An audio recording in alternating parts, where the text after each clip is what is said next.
opportunity of holding both sides of the debate.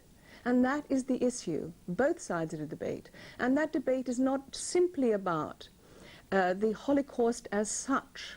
It's also about the effects of the Holocaust as a Holocaustianity, as a new religion that allows Israel and those who are pro-Zionist to undertake and persuade us by proxy to do their missions.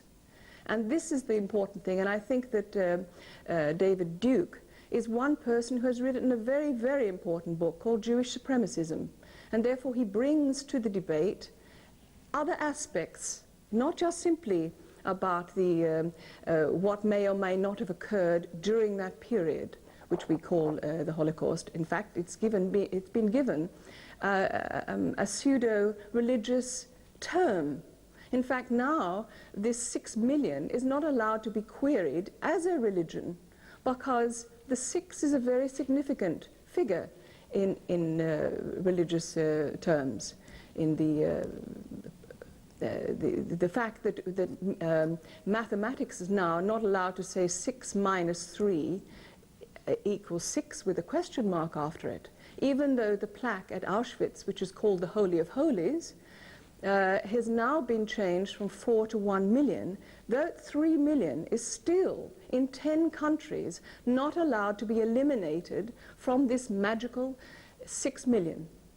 And so that there are so many aspects to this whole, that's why they called it a global vision. They're not just talking about who was shot, how many people were shot, whether they were gassed, whether they weren't, these kind of war crime aspects. They're talking about who benefits, what was the circumstance, like we should be talking about the so-called mythical weapons of mass destruction. And the same people brought us that mythology, so that we must make the relationship between who benefits and what aspires as a consequence of these Hollywood versions of history, as opposed to finding out in normal discourse what are the facts and the fantasies involved in war crimes. Thank you. Dr. Finkelstein, nothing seems to be taboo in the West anymore. No more religious, moral, ethical taboos. We have prophets being reviled, cartooning prophets, everything is allowed. There's only one taboo left, and that is to query this, the Holocaust and just anything anti-Zionism. Why is that the case? Well, I don't exactly. Let me make a few remarks in response to what I've heard, and then I'll address your question. I don't think it's accurate to say that the people who are represented at the conference have made significant or, in fact, any scholarly contributions to the understanding of the Nazi Holocaust.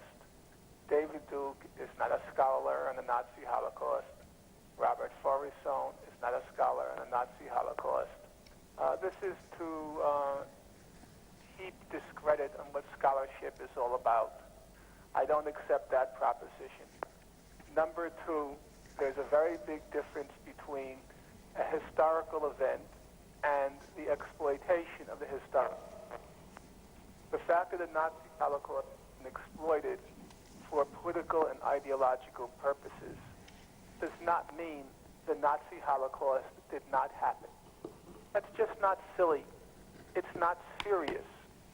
And you embarrass yourselves when you make claims like that. You're not embarrassing the actual victims of the Nazi Holocaust. You're not embarrassing those who have researched the topic of the Nazi Holocaust. You embarrass yourselves when you make claims like that. Number three, I agree that you don't decide whether or not to attend a conference on the basis of whether or not everybody at the conference you agree with, or you think everyone at the conference is serious. I agree with that. On the other hand, if you are a serious student of science, you do not attend a conference where every member belongs to the Flat Earth Society. That does not make sense, because it's not going to be a serious exchange of views.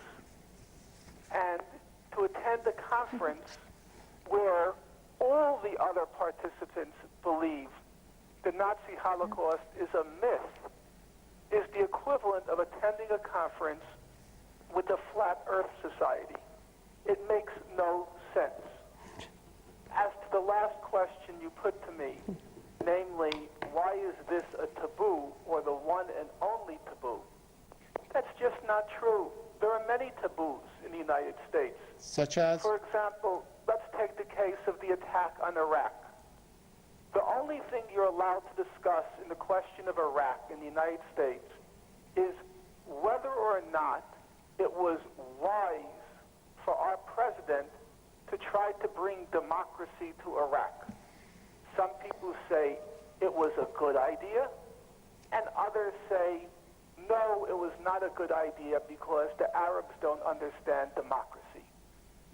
Nobody was allowed to say that the president had no interest whatever in bringing democracy to Iraq. That was a taboo. There are many taboos in political life in the United States, of which one, But they're all related. I agree, is the taboo on the Nazi Holocaust.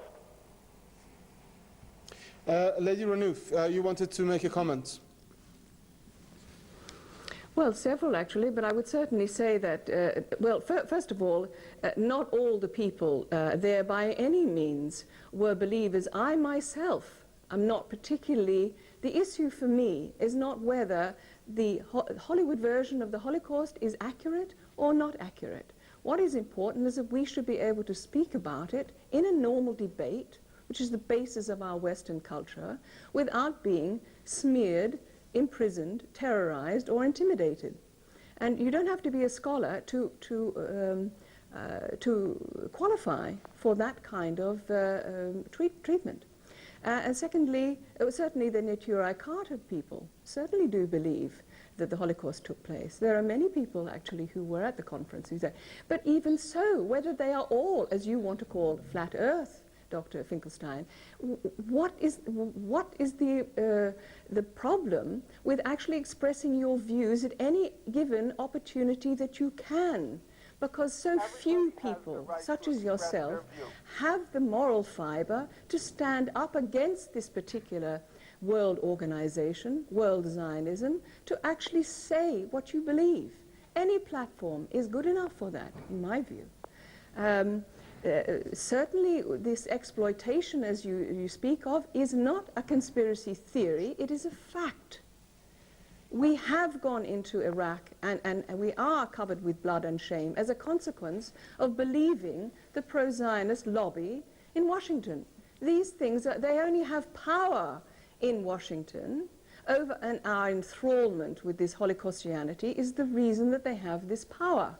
It is all related. It's not simply isolated. And this putting two and two together is the thing that we are being prevented from doing. And that is what the Iran conference permitted. And it was a great pity that we didn't have you there. I hope we will have you there next time.